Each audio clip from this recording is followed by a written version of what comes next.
మీలో ఎంతమందికి పెరుగులో చక్కెర వేసుకొని తినడం ఇష్టమో? నాకు చాలా ఇష్టమండి. ఎందుకంటే ఈ ఎండాకాలంలో మనము పెరుగులో చక్కెర వేసుకొని తినడం వల్ల మనకు చలవ చేస్తుంది. బాగా వేడి శరీరం ఉన్న వాళ్ళైతే ఇలా పెరుగులో అయితే ఈ ఎండాకాలంలో ఈ పెరుగులో చక్కెర వేసుకొని తినండి.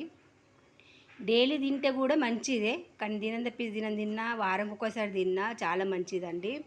ఇప్పుడు ఎండలు అయితే చాలా విపరీతంగా ఉన్నాయండి, అందుకనే పెరుగులో చక్కెర వేసుకొని అయితే తినండి. నేనైతే ఇప్పుడు దినం తప్పిస్తే దినం లేకపోతే 2-3 రోజులు ఒకసారి అయితే తింటున్నా.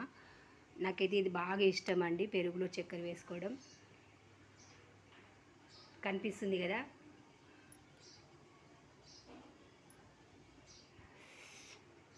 నాకైతే చాలా చాలా ఇష్టం. దీన్ని మనం లస్సీ అంటారు.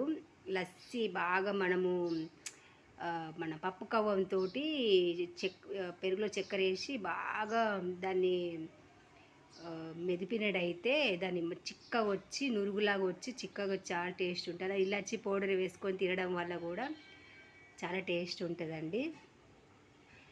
మీరు తినండి. పిల్లలకైతే పిల్లలకి పెట్టండి ఎండాకాలంలో అయితే. ఇది మనం పని చేసిన వాళ్ళు కూడా ఈ పెరుగు మనం డైలీ తిన్నా కూడా చాలా మంచిది. ఇలా చాలా మంచిది అంటే మంచిది. ఇప్పుడు మన ఆడవాళ్ళకు ఎనర్జీ ఇస్తుంది అన్నమాట. కమ్మగా ఉన్నదండి. పుల్లటి పెరుగు అయితే అంత మంచిగా ఉండదు, కానీ తీయటి పెరుగులో అయితే కొంచెం చక్కెర వేసుకొని ఇలాచి పొడి వేసుకొని అయితే తినాలి.